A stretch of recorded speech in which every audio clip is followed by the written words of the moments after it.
So మీరు సంక్షేమాన్ని believe చేయరా? నేను బిలీవ్ చేయను అంటలేను. సంక్షేమం అనేది నిరంతర ఒకటి ప్రక్రియ. కాదు. అభివృద్ధి అనేది నువ్వు ప్రణాళికబద్ధంగా చేస్తే, ఇన్ఫ్రాస్ట్రక్చర్ క్రియేట్ చేస్తే, ఒక వ్యవస్థల్ని నువ్వు క్రియేట్ చేస్తే ఆ వ్యవస్థలు నీకు తిరిగి ఇన్కమ్ జనరేట్ చేసి ఇస్తాయి.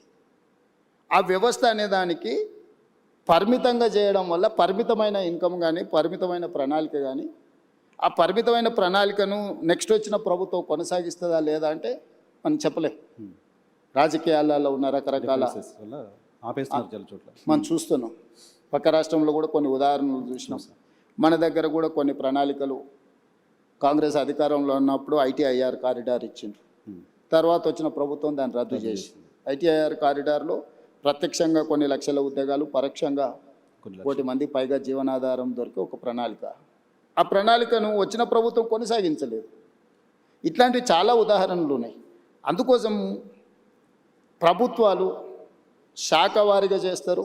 అంటే ఈ శాఖ ప్రణాళిక ఇట్లా ఉండాలని చూస్తారు. లేకపోతే జెండర్ బేస్డ్, అంటే పురుషులకైతే ఇట్లా ఉండాలి, మహిళలకైతే ఇట్లా ఉండాలి, యువకులకు విద్యార్థులకు అయితే ఇట్లా ఉండాలి, రైతులు అట్లా. అంటే ఒక వర్టికల్ని మాత్రమే మనం డిజైన్ చేస్తున్నాం ఇప్పటి వరకు. ఈ వర్టికల్స్ డిజైన్ చేయడం వల్ల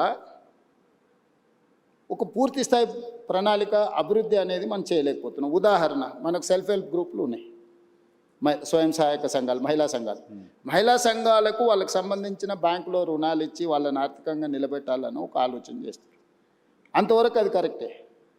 కానీ నేనేం చేసిన, ఇదే మహిళలను నిరంతరంగా పనిచేయడానికి అవసరమైన ప్రణాళికలు రచించాలి అని చెప్పి నేను ఆర్టీసీ బస్సుల్లో మహిళలకు ఉచిత ప్రయాణం ఇచ్చిన. ఇది కేవలం మహిళ తన తల్లిగారింటికో లేకపోతే తనకు నచ్చిన మందిరాన్ని, దేవాలయాన్ని సందర్శించుకోవడానికో అని చాలామంది అనుకుంటున్నారు. కానీ అది కాదు. మహిళనే growth engine for any state, any country. So ఈ మహిళ ఎక్కడి నుంచి ఎక్కడికి, చేతి వృత్తి అయినా కానీ, కుల వృత్తి అయినా కానీ, ఉద్యోగ బాధ్యత అయినా కానీ, ఈరోజు గవర్నమెంట్ స్కూళ్ళలో 24-25లో 0 డ్రాప్ అవుట్స్ ఇన్ తెలంగాణ. నీతి ఆయోగ్ చెప్పింది, నేను చెప్పలేదు. చూసాను. ఎక్కువ మనం డ్రాప్ అవుట్స్ ఎక్కడ ఉన్నాయి, ఆడపిల్లల డ్రాప్ అవుట్స్. గ్రామాలలో 7th వరకు ఎడ్యుకేషన్ ఉంటే 8th పోవాలంటే పక్క ఊరికి పోవాలి. పక్క ఊరు పోవాలంటే తల్లిదండ్రులకు ఒక భారం. ఏ విధంగా పంపించాలనేది ఒక సమస్య, దానికి అయ్యే ఖర్చు ఏ విధంగా సమకూర్చుకోవాలనేది రెండో సమస్య, ఆడపిల్లలకు భద్రత ఉంటుందా లేదా అనేది మూడో సమస్య. కానీ నేను ఆర్టీసీలో ఉచిత ప్రయాణం ఇవ్వడం వల్ల ఏ విధంగా వెళ్ళాలనే సమస్య, ఆ ఖర్చులకు సంబంధించిన సమస్యను పరిష్కరించగలిగిన, రక్షణకు సంబంధించి తీసుకోవాల్సిన చర్యలు తీసుకున్నాను. సో ఆడపిల్లలు చదువు నుంచి దూరం కాకుండా మనం ఈ ప్రణాళిక వచ్చింది. ఈరోజు ఇదే మహిళలు తాము ఉద్యోగానికి కానీ ఎక్కడికి వెళ్ళినా నెలకు దాదాపుగా ఒక 10,000 రూపాయల సేవింగ్స్ ఉన్నాయి మహిళలకు. 28 నెలలలో ఆర్టీసీకి 10,000 కోట్ల రూపాయలు రాష్ట్ర ప్రభుత్వం చెల్లించింది. నీకు తెలుసు, రాష్ట్ర ప్రభుత్వంలో ఆర్టీసీ ఒక 50,000 మంది కార్మికులు, 50,000 కుటుంబాల ఆధారపడ్డ సంస్థ. గత ప్రభుత్వంలో దాదాపుగా 2 నెలలకు పైగా దీక్ష, ధర్నాలు, బంధులు మొత్తం ఎక్కడొక్కడ ఉండి 60-70 మంది డ్రైవర్లు, కండక్టర్లు ఆత్మహత్యలు చేసుకున్న పరిస్థితి. దివాలా తీసి ఆర్టీసీ మూసేస్తుండ్రు, ఆర్టీసీని ప్రైవేట్ పరం చేస్తుండ్రు అని ఆ రోజు ఉండే. మీరు కూడా జర్నలిస్ట్గా రిపోర్ట్ చేసి. కానీ ఈరోజు నేను లాభాలకు తీసుకొచ్చిన. ఈరోజు ఆర్టీసీ ప్రాఫిట్ మేకింగ్ ఇన్స్టిట్యూషన్. మీరు 10,000 కోట్లు చెల్లించి, ఈ 10,000 కోట్లు ఎవ్రీ మంత్ నేను 350 కోట్ల రూపాయలు మహిళలను ఆర్టీసీలో ఉచిత ప్రయాణం ద్వారా రాష్ట్ర ప్రభుత్వం నుంచి ప్రతి నెల ఆర్టీసీకి నేను 350 కోట్ల రూపాయలు చెల్లించడం వల్ల driver same, conductor same, bus same, diesel same, వ్యవస్థ సేఫ్. అంతకుముందు 40% ఉన్న ఆక్యుపెన్సీ ఉన్న ఆర్టీసీ బస్సు ఈరోజు 98%కు తీసుకొచ్చిన నేను. ఏ బస్సు ఖాళీగా పోతలేదు. ఆ ఖాళీగా తిరిగే బస్సులలో మహిళలు ప్రయాణించడం వల్ల ఆర్టీసీకి ఆదాయం రావడమే కాకుండా సంస్థ నిలదొక్కుని ఈరోజు ఆ సంస్థ లాభసాటిగా మారింది.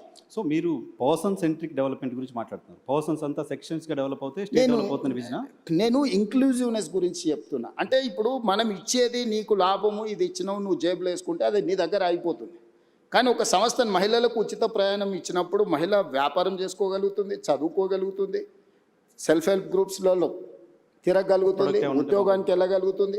10,000 రూపాయలు ఒక మహిళ సేవింగ్ చేసుకోవడం వల్ల తన పిల్లల్ని చదివించుకోగలుగుతుంది, తన పిల్లల్ని మంచి స్కూళ్ళకు పంపించుకోగలుగుతుంది, పిల్లలకు మంచి బట్టలు కొనుక్కోగలుగుతుంది. కుటుంబాన్ని గౌరవంగా, సమాజంలో కుటుంబ గౌరవాన్ని పెంచడానికి మహిళ ప్రయత్నం చేస్తుంది. ఓకే. నేను ఇచ్చిన డబ్బుల వల్ల ఆర్టీసీ సంస్థ నిలబడ్డది. ఓకే. ఈరోజు ఒక సంస్థను నిలబెట్టే పని అంటే this is inclusiveness, sustainability model ఇది. ఓకే. అంటే ఒక దగ్గర ఇచ్చే సంక్షేమము దానికే పరిమితం కాబట్టి దానివల్ల ఒక సంస్థ బతుకుతే, ఈరోజు ఆర్టీసీలో గతంలో డీజిల్ బస్సులు ఉండేవి. Hyderabad, greater Hyderabad core urban region, outer ring road inside 2053 square కిలోమీటర్లు. This is called core urban region మేము డిఫైన్ చేసినాం. 2854 ఆర్టీసీ బస్సులు ఉన్నాయి. ఇవన్నీ డీజిల్ మీద ప్రయాణం చేస్తున్నాయి. ఈరోజు ఆర్టీసీ లాభసాటికి ఎప్పుడు వచ్చిందో, డీజిల్ బస్సుల వల్ల కాలుష్యం వెదజల్లుతుంది. ప్రతి సంవత్సరం ఆర్టీసీ 10,000 బస్సులు నడిపించడానికి 2,000 కోట్ల రూపాయల డీజిల్ పర్చేజ్ చేస్తుంది. సో ఇప్పుడు ఈ డీజిల్ బస్సులను అన్నిటిని కూడా మార్చి నేను ఈవీ బస్సులు కొంటున్నా. సిటీలో ఆల్మోస్ట్ ఇప్పటికి 1000 బస్సులు వచ్చినాయి. డిసెంబర్ 9 లోపల ఇంకొక 2,000 బస్సులు తీసుకొచ్చి 3,000 ఆర్టీసీ బస్సులు ఈవీ వెహికల్స్ హైదరాబాద్లో తిప్పడం వల్ల, నేను భవిష్యత్తులో మిగతా బస్సులను కూడా మార్చడం వల్ల ప్రతి సంవత్సరం డీజిల్ మీద పెట్టే ఖర్చు 2,000 కోట్ల రూపాయలని నేను ఈరోజు సేవింగ్ చేయగలుగుతా. ఓకే. ఈ 2,000 కోట్ల సేవింగ్స్తో నేను ఈవీ బస్సులు కొనుక్కోవడమే కాకుండా కాలుష్యాన్ని కూడా నేను నియంత్రించగలుగుతున్నా. సో మీకు ప్రభుత్వం చేసే ఒక పని తాలూకా ఇంపాక్ట్ మల్టిపుల్గా ఉండాలి అని చెప్తారు. అట్లా చేయాలి. కాంప్రహెన్సివ్ సస్టైనబుల్ మోడల్ అనేది మనం ఎన్నుకోవాలి. ఒక పని, ఒక ప్రయత్నం ఒక దగ్గర సంక్షేమం లాగా కనిపించినా, ఇక్కడ స్పెండింగ్, ఇక్కడ ఖర్చు పెడుతున్నట్టు కనిపించినా, అది ఇతర ఆదాయాలను సృష్టించడానికి ప్రణాళికలు ఉండాలి. ఓకే. సో నేను మహిళలకు ఉచిత బస్సు ఇచ్చింది కేవలం మహిళలు ఓట్లు వేయించుకోవడానికి, మహిళలు బస్సులో ప్రయాణం చేయడానికి ఇచ్చేసిండే రేవంత్ రెడ్డి అని చూస్తున్నాను. నేనేం చెప్తున్నా, ఒక మహిళ కులవృత్తి కానీ, చేతి వృత్తి కానీ, ఉద్యోగం కానీ, ఉపాధి కానీ, చదువు కానీ, వీటన్నిటికీ తనకు ఒక శక్తిని ఇస్తున్నా.